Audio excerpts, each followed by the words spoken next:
সাল ১৯৫৯। রাশিয়ার এক বরফ ঢাকা পাহাড়ে ৯ জন অভিজ্ঞ পর্বতারোহীর এমন মৃত্যু হয়েছিল যে আজ ৬৫ বছর পরেও বিজ্ঞানীরা সেটা ব্যাখ্যা করতে পারেননি।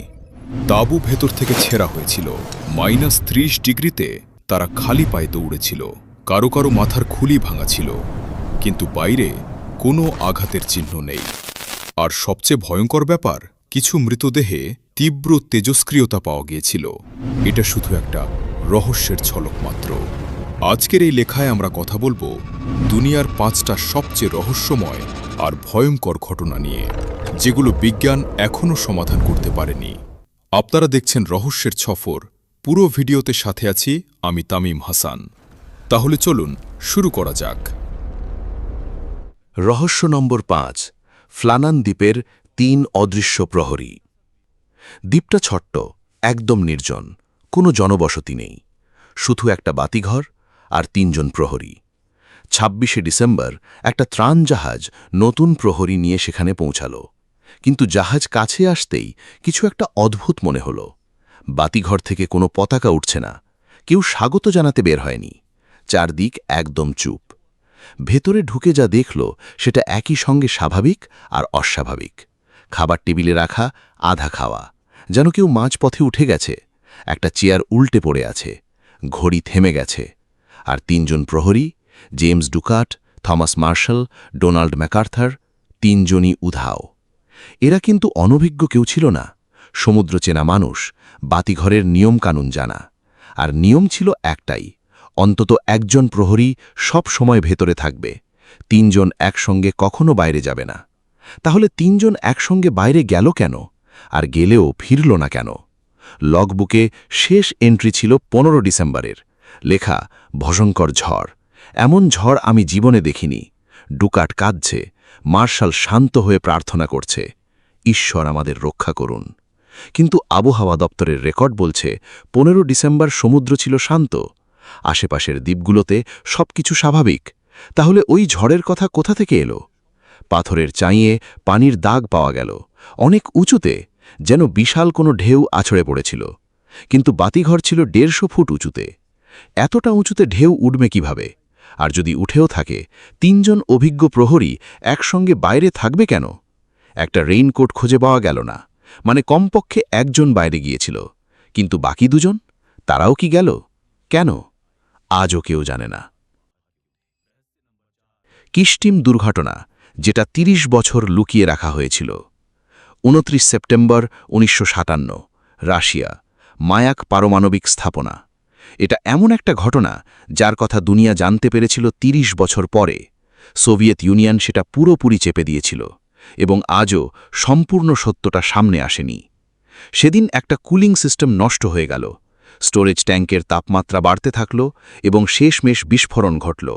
৭০ থেকে ৮০ টন তেজস্ক্রিয় পদার্থ বায়ুমণ্ডলে ছড়িয়ে পড়ল, হিরোশিমার বোমার চেয়েও বেশি তেজস্ক্রিয়তা। কিন্তু দুনিয়াকে কিছু বলা হলো না। আশেপাশের গ্রামগুলো থেকে ১০,০০০-এর বেশি মানুষকে সরিয়ে দেওয়া হলো। তাদের বলা হলো সামরিক মহড়া চলছে। যে ২.৫ লাখ মানুষ তেজস্ক্রিয়তার সংস্পর্শে এলো, তাদের কাউকে বলা হলো না যে তারা আসলে বিকিরণের শিকার। হাসপাতালে অদ্ভুত সব রোগী আসতে লাগল, চামড়া খসে পড়ছে, চুল উঠে যাচ্ছে, বমি থামছে না। ডাক্তারদের বলা হলো এগুলো সাধারণ অসুখ। মানুষ মরতে লাগল, ডজনে, তারপর শতে। কিন্তু সরকারি রেকর্ডে কিছুই লেখা গেল না, মৃত্যুর হিসাব রাখা হলো না। পুরো এলাকা সেনাবাহিনী ঘিরে ফেলল, কেউ ঢুকতে পারবে না, বেরোতে পারবে না। ৩০ বছর এটা চাপা পড়ে রইল। ১৯৭৬ সালে একজন রুশ বিজ্ঞানী পশ্চিমে পালিয়ে গিয়ে প্রথম মুখ খুললেন। তখনও সোভিয়েত ইউনিয়ন বলল মিথ্যা, কিছুই হয়নি। ১৯৮৯ সালে সোভিয়েত ইউনিয়ন ভাঙার মুখে সরকার স্বীকার করল, হ্যাঁ, ১৯৫৭ সালে একটা দুর্ঘটনা হয়েছিল। সরকারি মৃত্যু সংখ্যা বলে ২০০ থেকে ৩০০, স্বাধীন গবেষকরা বলেন ১,০০০ থেকে ৮,০০০, কেউ কেউ বলেন ১০,০০০-এরও বেশি। আসল সংখ্যা কেউ জানে না, কারণ রেকর্ড হয় নষ্ট করা হয়েছে, নয়তো এখনও গোপন। সেই এলাকার কাছ দিয়ে বয়ে যাওয়া তেচা নদী আজও তেজস্ক্রিয়। সেখানকার তেজস্ক্রিয় পদার্থের অর্ধায়ু ২৪,০০০ বছর, মানে আরও ২৪,০০০ বছর পরেও সেটা বিপজ্জনক থাকবে। কিছু গবেষক দাবি করেন ইচ্ছে করেই মানুষকে তেজস্ক্রিয়তার মধ্যে রেখে পরীক্ষা করা হচ্ছিল, দেখা হচ্ছিল মানবদেহে ঠিক কী প্রতিক্রিয়া হয়।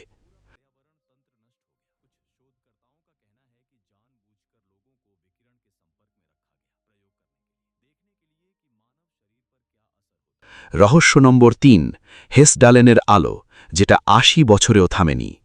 নরওয়ে, হেসডালেন উপত্যকা। ১৯৪০-এর দশক থেকে আজ পর্যন্ত ৮০ বছরেরও বেশি সময় ধরে এই উপত্যকায় অদ্ভুত আলো দেখা যাচ্ছে। চকচকে, রং বদলানো আলো, আকাশে ভাসতে থাকা আলো, কখনো সাদা, কখনো হলুদ, কখনো লাল, কখনো কয়েক সেকেন্ড, কখনো ঘন্টার পর ঘন্টা, কখনো মাটির কাছে, কখনো অনেক উঁচুতে। ১৯৮১ থেকে ১৯৮৪-র মধ্যে এই আলো সবচেয়ে বেশি দেখা গেছে, সপ্তাহে ২০ বারও। আজও বছরে ১০ থেকে ২০ বার দেখা যায়। এটা কোনো গুজব না। ১৯৯৮ সাল থেকে এখানে স্থায়ী মানদণ্ড বসানো হয়েছে। ২৪ ঘণ্টা ক্যামেরা চলে, রাডার আছে, বিশ্লেষণ যন্ত্র আছে। ২৫ বছর ধরে গবেষণা চলছে, আর ২৫ বছরেও কোনো সিদ্ধান্তে পৌঁছানো যায়নি। হাজার হাজার ছবি আছে, ভিডিও আছে, ডেটা আছে, কিন্তু ব্যাখ্যা নেই। প্রথমে বলা হলো বলবিদ্যুৎ, কিন্তু বলবিদ্যুৎ আসে ঝড়ের সময়, এখানে ঝড় ছাড়াই আসে।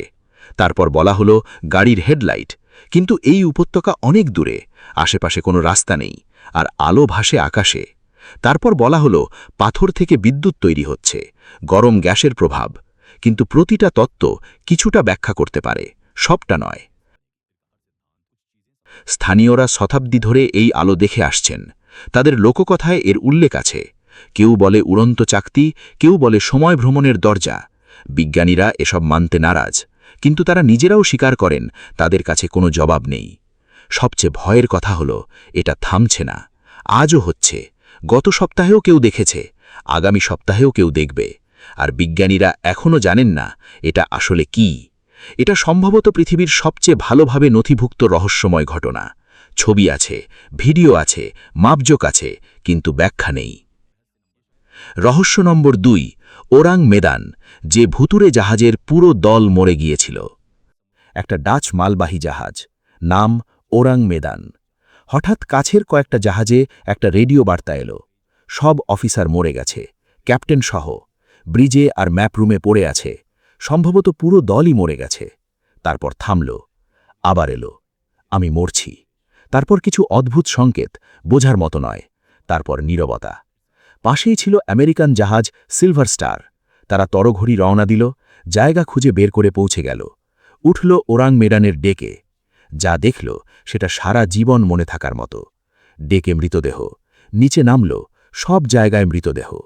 পুরো দল মরে পড়ে আছে, কিন্তু মৃত্যুটা স্বাভাবিক ছিল না।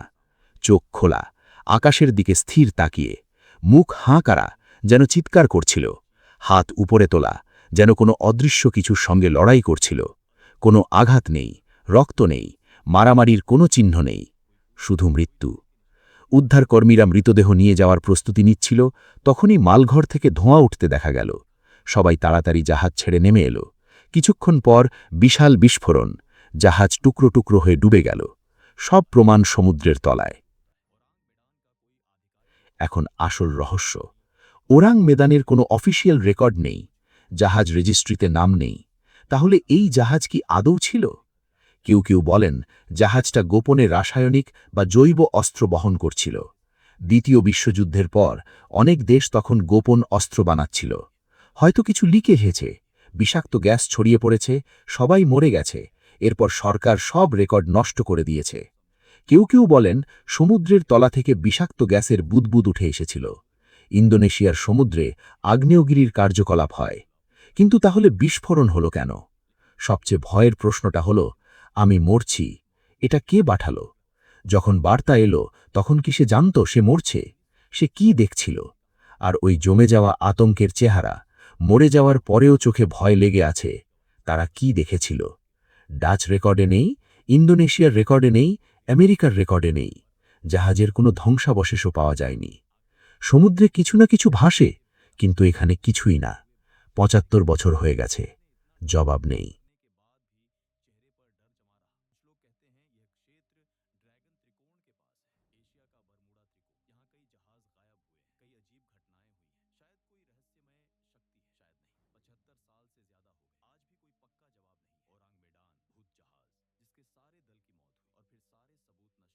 রহস্য নম্বর 1, ডিয়াতলভ পাস, পৃথিবীর সবচেয়ে ভয়ঙ্কর অনশুলজা রহস্য। 25 জানুয়ারি 1959, সোভিয়েত ইউনিয়ন, ওরাল পর্বতমালা। 9 জন অভিজ্ঞ পর্বতারোহী একটা অভিযানে বের হলেন। সবাই পেশাদার, কেউ কেউ বিশ্বযুদ্ধেও অংশ নিয়েছিলেন। দলনেতার নাম ইগর ডিয়াতলভ, বাকিরা তার বিশ্ববিদ্যালয়ের বন্ধু। লক্ষ্য ছিল ওটোরতেন পর্বতে পৌঁছানো। 1 ফেব্রুয়ারি তারা পাহাড়ের ঢালে শেষ শিবির স্থাপন করলেন। সেই রাতে তাপমাত্রা ছিল -25 থেকে 30 ডিগ্রি। তারপর এমন কিছু ঘটল যে 9 জনের কেউই আর জীবিত ফিরে এলেন না। 26 ফেব্রুয়ারি যখন তারা ফিরে এলেন না, তখন উদ্ধার অভিযান শুরু হল। উদ্ধারকারীরা যা দেখল, অনেকে পরে মানসিক চিকিৎসা নিতে বাধ্য হয়েছিলেন। তাঁবু পাওয়া গেল, কিন্তু সেটা ভেতর থেকে ছুরি দিয়ে ভাড়া। কেন? বাইরে থেকে খোলা যেত, তাহলে ভেতর থেকে ভাড়ার দরকার পড়ল কেন? তাঁবুর ভেতরে সব রয়ে গেছে, জুতো, গরম কাপড়, খাবার, ক্যামেরা, ডায়েরি। মানুষ কোথায়? পায়ের ছাপ পাওয়া গেল, খালি পা আর মোজা পরা পা, -30 ডিগ্রিতে। কিন্তু ছাপ দেখে বোঝা গেল তারা দৌড়াচ্ছিল না, শান্তভাবে সারিবদ্ধ হয়ে হাঁটছিল। ছাপ ধরে এগিয়ে 1500 মিটার দূরে একটা দেবদারু গাছের কাছে পৌঁছালো উদ্ধারকারীরা। সেখানে পাওয়া গেল 2 জনকে, ইউরি দরোশেঙ্কো আর ইউরি ক্রিভনিশ্চেঙ্কো। দুজনেই শুধু আন্ডারওয়্যার পরা, বাকি কাপড় খুলে ফেলা। গাছে ওঠার চিহ্ন, ডাল ভাঙা, যেন উঁচুতে উঠে কিছু দেখার চেষ্টা করছিল, কিংবা কিছু থেকে বাঁচার। আরও 3টি মৃতদেহ পাওয়া গেল, ইগর ডিয়াতলভ, জিনাইদা কোলমোগ্রোগার আর রুস্তেম স্লোবোদিন। 3 জনই তাঁবুর দিকে ফিরে আসার চেষ্টা করছিল, কিন্তু তীব্র ঠান্ডায় পথেই মারা গেছে। 4 জন বাকি ছিল। 2 মাস খোঁজ চলল। মে মাসে পাওয়া গেল 75 মিটার দূরে একটা খাদে, বরফের নিচে চাপা পড়ে। আর এখান থেকেই আসল রহস্য শুরু। এই 4 জনের মৃত্যু বাকিদের থেকে একদম আলাদা। শুধু ঠান্ডায় মরেনি এরা। নিকোলাই থিবোবিগনলের মাথার খুলিতে গভীর ফাটল, লুদমিলা দুবিনিনার পাঁজর ভাঙা, সিমিয়ন জলোতারিয়ভেরও পাঁজর ভাঙা। আর সবচেয়ে ভয়ের কথা, লুদমিলার জিভ নেই, চোখ নেই, ঠোঁটের কিছুটা অংশ নেই। ফরেন্সিক বিশেষজ্ঞ বললেন, এই আঘাত তখনই সম্ভব যখন কেউ দ্রুতগতির গাড়ির ধাক্কা খায়। কিন্তু এখানে কোনো গাড়ি নেই, কোনো রাস্তা নেই, শুধু বরফ ঢাকা পাহাড়। আর এই মারাত্মক ভেতরের আঘাতের পরেও চামড়ায় কোনো কাটা দাগ নেই, কোনো আঁচড় নেই। কাপড়ে অস্বাভাবিক মাত্রার তেজস্ক্রিয়তা পাওয়া গেল। সরকারি তদন্ত শুরু হল, মাসের পর মাস চলল। তারপর হঠাৎ বন্ধ করে দেওয়া হলো। ফাইল বন্ধ করা হলো। লেখা হলো, মৃত্যুর কারণ অজানা বাধ্যকারী শক্তি। এটা কোনো উত্তর না, এটা লুকানোর চেষ্টা। ফাইল 30 বছর গোপন রাখা হলো। যখন খোঁড়া হলো, দেখা গেল অনেক পাতা নেই, কিছু ছবি নেই, সাক্ষীদের জবানবন্দিতে কাটা ছেঁড়া। স্থানীয়রা বলেছিল সেই রাতে আকাশে অদ্ভুত কমলা রঙের আলোর গোলা দেখা গিয়েছিল। হিমস্খলনের তত্ত্ব দেওয়া হয়েছে, কিন্তু হিমস্খলন এই ধরনের ভেতরের আঘাত দেয় না। তাঁবু ভেতর থেকে ভাড়ার ব্যাখ্যাও দিতে পারে না। গোপন সামরিক পরীক্ষার তত্ত্ব আছে, মিসাইল বা অস্ত্র পরীক্ষা, আর ভুলক্রমে এই দলটা সেই এলাকায় চলে গেছে। ইনফ্রাসাউন্ডের তত্ত্ব আছে, এমন শব্দ যা মানুষ শুনতে পায় না, কিন্তু মস্তিষ্কে তীব্র আতঙ্ক তৈরি করে। সেই আতঙ্কে তারা তাঁবু ফাড়ল আর দৌড়াল। তেজস্ক্রিয়তার তত্ত্ব আছে, পরগ্রহীর তত্ত্ব আছে। 2019 সালে রুশ সরকার আবার তদন্ত করে বলল, হিমস্খলন। কিন্তু অনেক বিশেষজ্ঞ এই উত্তরে সন্তুষ্ট নন। 65 বছর পরেও রহস্য অসমাধান। 9 জন মানুষ কেন মরল? কি সে এতটা ভয় পেল যে -30 ডিগ্রিতে খালি পায়ে ছুটল? সেই মারাত্মক ভেতরের আঘাত কিভাবে লাগল? তেজস্ক্রিয়তা কোথা থেকে এলো? কেউ জানে না। দোস্তরা, এই ছিল দুনিয়ার 5টা সবচেয়ে ভয়ঙ্কর অসমাধান রহস্য। 9 পর্বতারোহীর মৃত্যু রহস্য, 3 প্রহরীর নিখোঁজ হওয়া, 30 বছর লুকিয়ে রাখা একটা পারমাণবিক বিপর্যয়, 80 বছর ধরে দেখা যাওয়া অদ্ভুত আলো, আর একটা ভুতুড়ে জাহাজ যার পুরো দল মরে গেল আর সব প্রমাণ নিশ্চিহ্ন হয়ে গেল। কমেন্টে জানাও, কোন রহস্যটা তোমাকে সবচেয়ে বেশি ভয় দেখালো।